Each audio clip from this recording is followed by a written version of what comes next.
നമസ്കാരം. സ്കൂളുകളിൽ ഉച്ചഭക്ഷണത്തിനായി പുതുക്കിയ മെനുവും പുതിയ വിഭവങ്ങളും സർക്കാർ നിർദ്ദേശിച്ചതോടെ ശരിക്കും വെട്ടിലായത് പ്രഥമ അധ്യാപകരാണ്.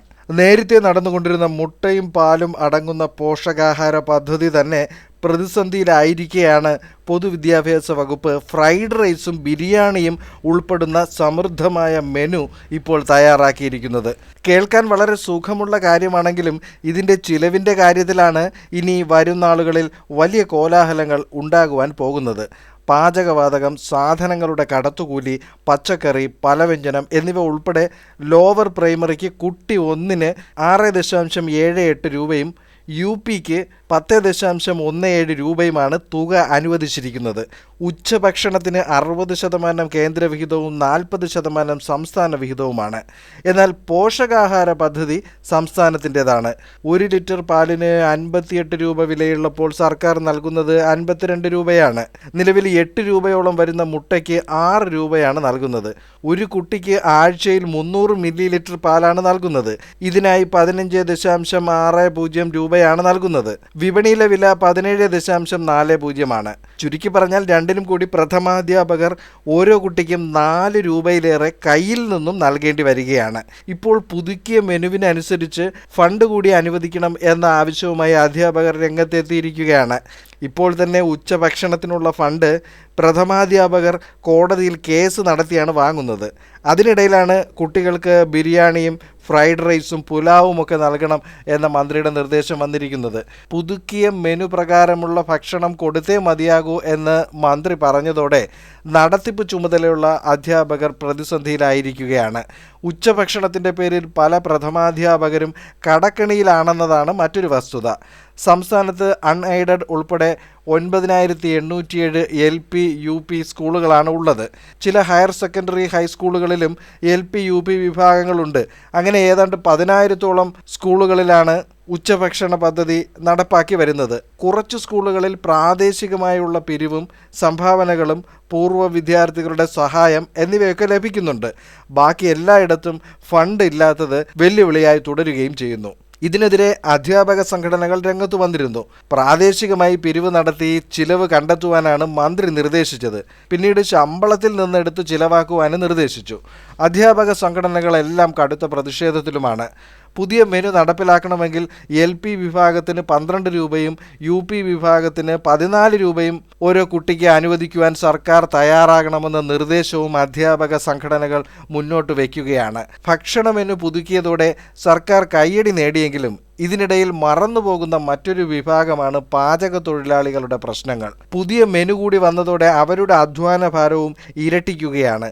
വളരെ നാളായി പാചക തൊഴിലാളികളുടെ എണ്ണവും വേതനവും വർദ്ധിപ്പിക്കണമെന്ന ആവശ്യവുമായി അവർ പ്രതിഷേധത്തിലാണ്. 13,453 പാചക തൊഴിലാളികളാണ് ഇപ്പോൾ സംസ്ഥാനത്തുള്ളത്. ദിവസവും 600 മുതൽ 675 രൂപ നിരക്കിൽ രാവിലെ 8 മുതൽ വൈകിട്ട് 4 വരെ ഉള്ള സമയത്ത് കഠിനാധ്വാനം നടത്തുകയാണ് ഈ വിഭാഗം. ഇതിനിടെ അമിത ജോലിഭാരം കാരണം സഹായികളെ നിർത്തി കിട്ടുന്ന വേതനം അവർ വീതിച്ചു നൽകുകയാണ്. അപ്പോൾ ശരാശരി 300 രൂപയാണ് പലരുടെയും ദിവസ വരുമാനം. 500 കുട്ടികൾക്ക് ഒരു തൊഴിലാളി എന്നതാണ് നിബന്ധന ഉള്ളത്. 150-ന് മുകളിൽ കുട്ടികളുണ്ടെങ്കിൽ ഒരാൾക്ക് 25 പൈസ വീതം അധികം നൽകും. അങ്ങനെ പരമാവധി 75 രൂപ വരെ നൽകും. 500-ന് മുകളിൽ എത്ര കുട്ടികൾ ഉണ്ടായാലും 2 തൊഴിലാളികളെ മാത്രമേ അനുവദിച്ചിട്ടുള്ളൂ. 500 കുട്ടികൾക്ക് പാചകം ചെയ്യാൻ 6 തൊഴിലാളികളെങ്കിലും വേണമെന്നാണ് കേന്ദ്ര സർക്കാരിൻ്റെ വ്യവസ്ഥ.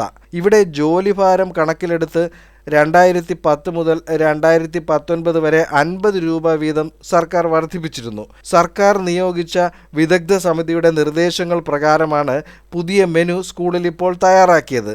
വെജിറ്റബിൾ ഫ്രൈഡ് റൈസും അല്ലെങ്കിൽ ബിരിയാണിയും ആഴ്ചയിലൊരിക്കലും, മൈക്രോ ഗ്രീൻ അടങ്ങിയ ഭക്ഷണം മാസത്തിൽ 2 പ്രാവശ്യവും കുട്ടികൾക്ക് നൽകണമെന്നാണ് നിർദ്ദേശം. ഫ്രൈഡ് റൈസ്, ബിരിയാണി എന്നിവയിൽ സമ്പുഷ്ടീകരിച്ച അരി ഉപയോഗിക്കണമെന്നും നിർദ്ദേശമുണ്ട്. ഇനി ഇതിൻ്റെ ഫണ്ട് ചിലവ് കൃത്യമായി ലഭിക്കാത്തതും അധ്യാപകർക്ക് മറ്റൊരു ബാധ്യതയായി മാറുകയാണ്. ജനുവരി മുതൽ മാർച്ച് വരെയുള്ള ഫണ്ട് ലഭിക്കുന്നത് മെയ്യിലായിരിക്കും. ഈ കുരുക്കുകൾ കാരണം പല അധ്യാപകരും ഹെഡ് മാസ്റ്റർ, ഹെഡ് മിസ്ട്രസ് പദവികൾ ഏറ്റെടുക്കാതെ ഒഴിഞ്ഞു നിൽക്കുകയും ചെയ്യുകയാണ്. രാജ്യത്ത് ആദ്യമായി സ്കൂൾ ഉച്ചഭക്ഷണം ഉച്ചഭക്ഷണ പദ്ധതി ആരംഭിച്ചത് കേരളത്തിലാണെന്ന് പറയപ്പെടുന്നു. വളരെ ദരിദ്ര കുടുംബങ്ങളിലെ കുട്ടികൾക്കായി ആരംഭിച്ച സ്കൂൾ ഉച്ചഭക്ഷണ പദ്ധതിയാണ് പിന്നീട് 8ാം ക്ലാസ് വരെയുള്ള എല്ലാ കുട്ടികളെയും ഉൾപ്പെടുത്തി വികസിപ്പിച്ചത്. കേന്ദ്ര സംസ്ഥാന സർക്കാരുകളാണ് ഈ പദ്ധതിയുടെ ചിലവ് വഹിക്കുന്നത്. എന്നാൽ ഈ പദ്ധതിയുടെ സുഗമമായ നടത്തിപ്പിന് ആവശ്യമായ ഫണ്ട് നൽകുന്നതിൽ കേന്ദ്രവും സംസ്ഥാനവും അലംഭാവം കാണിച്ചു വരികയും ചെയ്യുന്നു. ഈ പദ്ധതി തടസ്സപ്പെടാതെ നോക്കേണ്ടത് സർക്കാരിൻ്റെ ഉത്തരവാദിത്തമാണ്. എന്നാൽ സാമ്പത്തിക പ്രതിസന്ധി ഉച്ചഭക്ഷണ പദ്ധതിയെയും ബുദ്ധിമുട്ടിക്കുകയാണ്. ഈ പ്രശ്നം പലതവണ കോടതിയിലെത്തിയതുമാണ്.